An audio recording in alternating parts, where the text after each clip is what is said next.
Hi everyone. It's Alice here from Cleverly Accounting. In Australia, trust is among the most popular investment vehicles. In this video, we will cover some fundamental knowledge about some of the most common types of trusts, their potential advantages, as well as their disadvantages. So, what is a trust?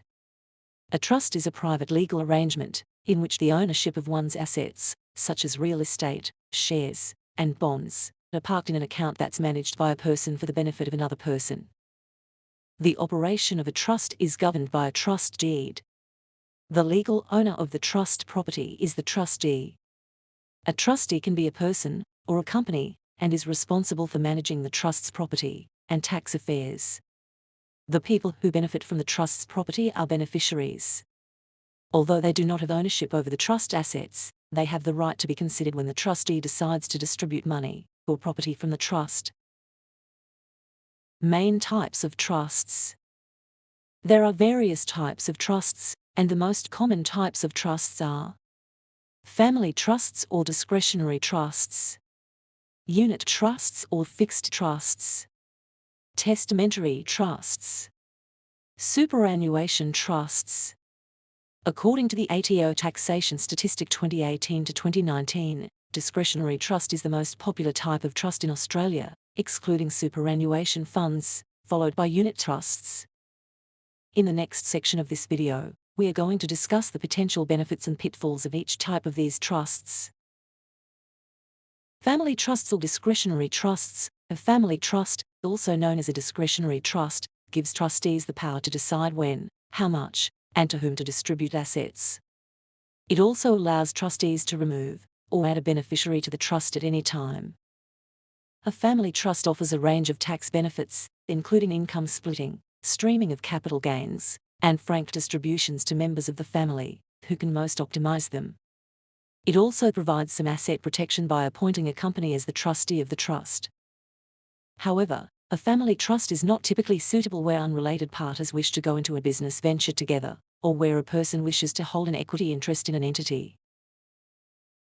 Unit trusts or fixed trusts. A unit trust works similarly to shareholders holding shares in a company. Each beneficiary to the unit trust holds a certain amount of units within a trust and is entitled to the trust income and capital based on the proportion of units they hold. A unit trust is a better entity to use to hold assets with other unrelated parties, such as co-investors. This is because both parties have a fixed and defined interest in the assets and income, so they can pool their resources, but still have a distinct interest. A unit trust offers a range of structuring benefits, including the ability to easily issue and redeem unit capital, the flow-through of most capital gain tax concessions to the unit holders, less onerous trust loss recoupment tests than those that apply to non-fixed trusts.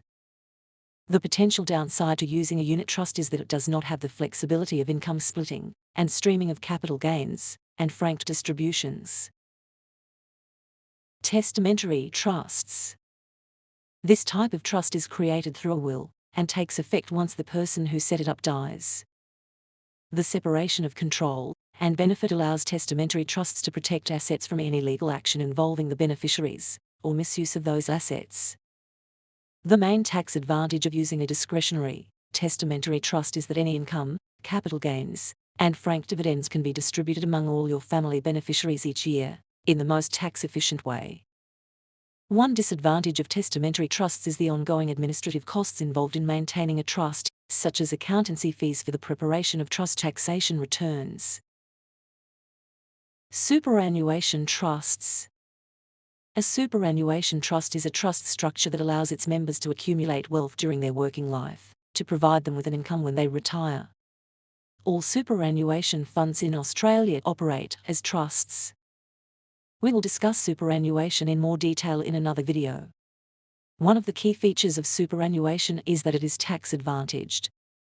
A special concessional rate of tax applies to superannuation funds which, in most cases, is much lower than the marginal tax rates.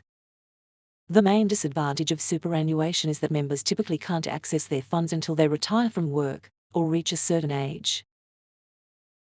We hope this video has helped you understand a bit more about trusts, why they are so popular in Australia, the commercial and tax advantages and disadvantages of each type of trust.